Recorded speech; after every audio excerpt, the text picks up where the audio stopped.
Il a soigné son entrée, perçant la nuit lentement jusqu'au quai. À Nantes, comme ce vendredi 20 octobre 2017, chaque retrouvaille avec le Belém se mue en attraction. À l'image du célèbre Trois-Mâts, le lien avec cette cité survit autant que l'on y reste amarré toute une vie ou que l'on y revienne après des années. De la butte Sainte-Anne au passage Pommerais, du Grand Éléphant au château des Ducs de Bretagne, ici, chacun écrit sa propre histoire, qu'elle soit heureuse ou parfois plus sombre. Ils sont fromagers, œnologues, dirigeants, artistes ou sportifs. Ils sont nantais depuis toujours, ou quelque temps, ils délivrent leurs récits, teintés de leur sensibilité.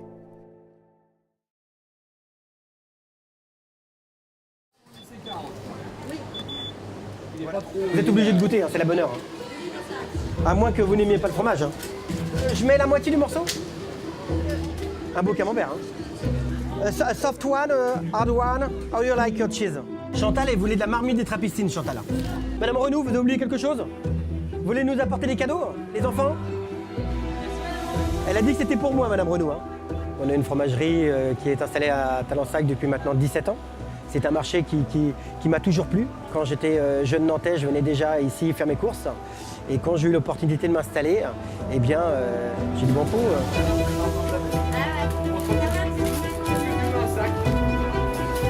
L'exquis de Bourgogne fabriqué par Monsieur Chaise dans la Loire. 2 sœurs qui tiennent ça, il y a 9 salariés. Il va être très beurre, il y a plein d'arômes, c'est délicieux ça. Il demande juste une petite tartine grillée et le tour est joué. Hein. À force de côtoyer de bons commerçants, j'ai pris cette bonne habitude maintenant de manger peu mais bien. Je suis nantais pure souche, on va dire même pur beurre. C'est une ville qui pour moi respire énormément. Elle est très verte avec nos parcs, le jardin des plantes, le parc de Procès. Pour moi c'est merveilleux. Hein. Donc forcément on s'y sent bien, même quand il pleut. Un Nantais sort quand il pleut, donc on met son caouet et puis le tour est joué. Je fais tout à vélo, je fais mes livraisons auprès de mes clientes à vélo, j'accompagne mes enfants à l'école à vélo quand je peux et je viens au travail à vélo. Donc voilà.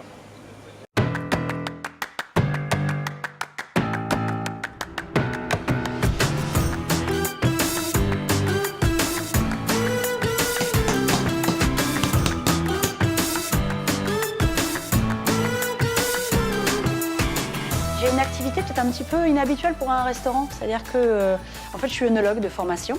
Donc du coup, j'ai réussi à allier ma passion, qui est l'œnologie, le vin, et la restauration. Bon, Yann, Antoine, donc vous en êtes où là? C'est bon, on va être en place. Tout est en place, donc les Saint-Jacques qui arrivent de Talensac, c'est prêt, tout est prêt. Donc sur ce soir, hein, on les travaille en tatin, hein, c'est ça? On tatin avec des cèpes et émulsion de persillade. Les trilogies, c'est vu, hein, il nous reste Trilogie, assez. on est bon, Ok, parfait. Bon, bah c'est impeccable. Ça va passer un petit peu au froid pour les émincer.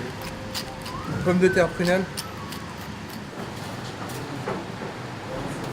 23 ans que j'habite Nantes, pas envie d'en partir.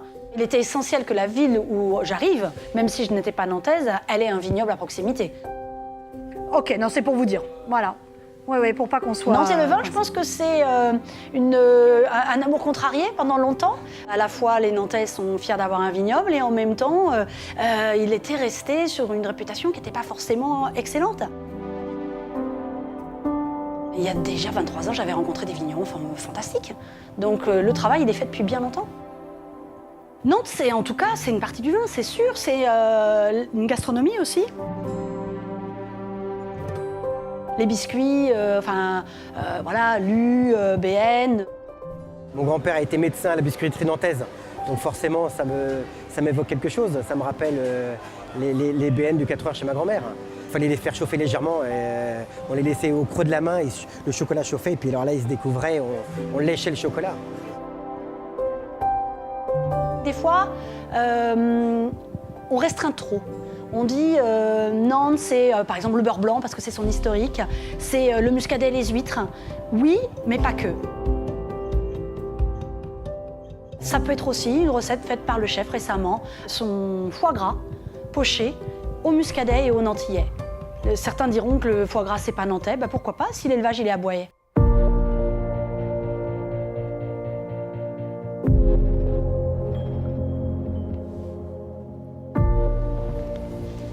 Bonjour Nathalie. Bonjour, ça va ? Je dirige un bel établissement qui est la Cité des Congrès, qui accueille et organise des événements à la fois économiques, culturels et sociétaux. C'est Véronique Sanson ce soir, donc là on est en pleine période de montage où toutes les équipes sont en train de préparer les décors. Nantes, je vais me faire des amis, ça évoque la Bretagne. Mais c'est aussi le croisement de plusieurs territoires, la Vendée, la Loire-Atlantique, et puis ça m'évoque la Loire. Il n'y a pas de miracle, hein. Si la population augmente, c'est pas juste comme aujourd'hui parce qu'on peut avoir du soleil à Nantes, c'est tout simplement parce qu'on y trouve de l'emploi et que les gens en plus ont envie de venir vivre ici.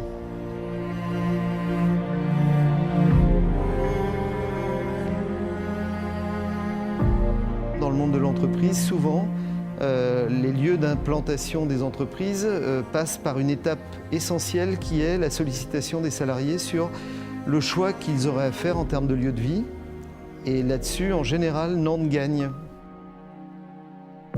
C'est la meilleure dynamique au niveau national aujourd'hui. En tout cas, j'en suis convaincu. Évidemment, on a d'autres territoires en France qui sont performants, mais Nantes, de ce côté-là, est parmi les tops qu'on peut trouver en termes de métropole.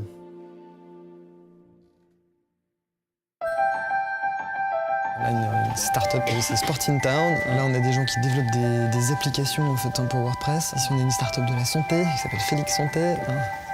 Ici, on a des coworkers historiques de la cantine.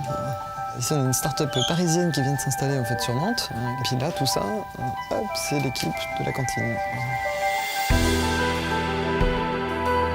La cantine aujourd'hui, c'est 315 entreprises adhérentes, 9 salariés permanents, un événement majeur qui s'appelle le Web Today qu'on organise tous les ans au mois de juin, dont on va faire la 10e édition l'année prochaine.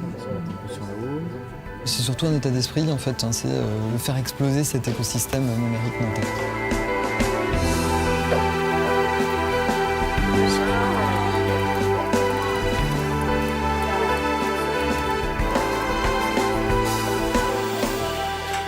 Mes études ici, à l'époque, en fait, il y a 10 ans, un peu plus maintenant, j'avais pas une personne dans mon entourage qui se disait fière d'être nantaise.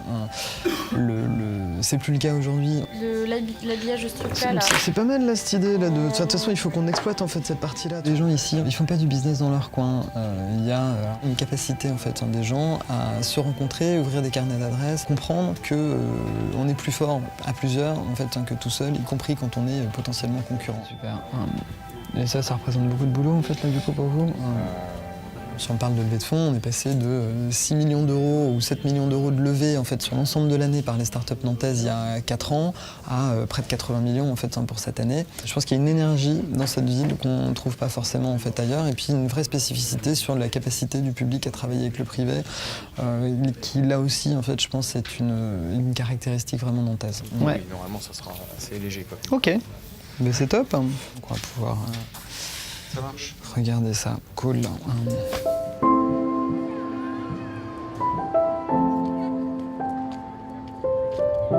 Je suis co-auteur des machines de Lille et directeur de l'exploitation des machines.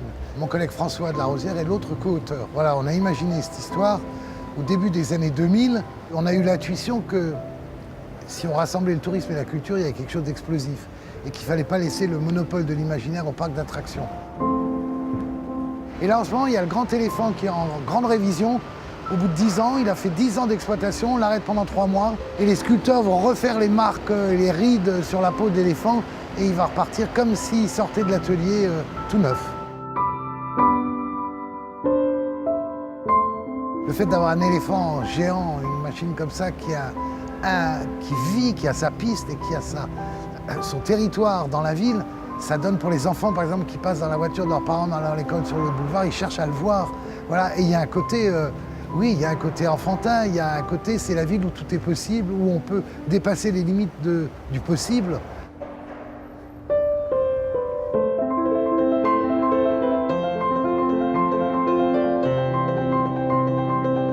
Et voilà, on a mis longuement à la place du Grand Éléphant pendant la période de révision. Et voilà, les Nantais viennent voir Longmont, auquel ils sont très attachés. Ça montre qu'on peut faire des choses, qu'on peut en inventer, qu'on peut transformer son environnement et qu'une ville, c'est pas que régler des problèmes de bagnole, de piétons, de bureaux, de logements. Mais voilà, une ville, c'est là où les gens passent leur vie. Et si on peut les faire aimer un peu plus leur ville, ben c'est un peu le but du jeu.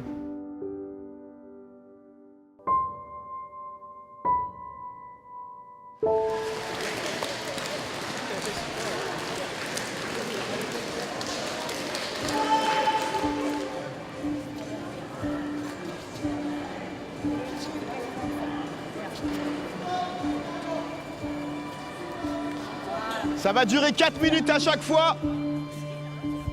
Attendez, j'explique. Donc on fait 8 jumping jack, 1 burpees.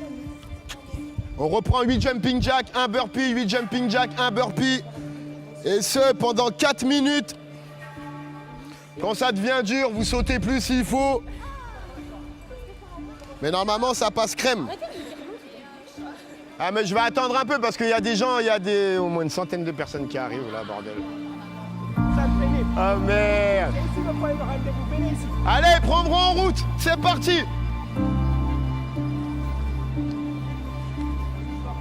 J'ai ramené un concept qui s'appelle Body Art, c'est proposer du sport gratuit aux gens en fait, tous les jours, toute l'année. Ça s'arrête jamais et chaque athlète, chaque zaza comme j'aime les surnommer en fait, est là pour aider l'autre quoi. On sort un peu des standards habituels du sport et de toutes les écoles sportives et tout ça. 131, 132, 133, 134. Ce que je propose à Nantes, j'aurais pas pu le proposer dans une autre ville, en fait. Il y a la mentalité qui joue et il y a l'architecture nantaise qui m'a permis de... ne serait-ce qu'ici, là on est au Nef par exemple, tu vois, s'il pleut le soir, on peut se protéger là au Nef et ça, t'as pas ça dans toutes les villes en fait, tu vois. Il y a un esprit qui correspond. Moi, je sais que je suis originaire de Lyon et spécialement moi à Lyon, j'aurais pas pu faire ce que je fais à Nantes. Ça aurait pas pris pareil.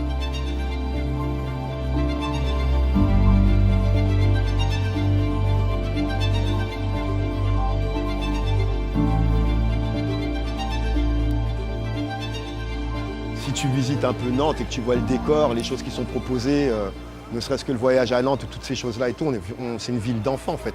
Donc il y a cet esprit un peu délire, c'est un peu fou quoi. C'est un peu foufou, elle est folle cette ville. C'est pas possible, on peut pas quitter Nantes.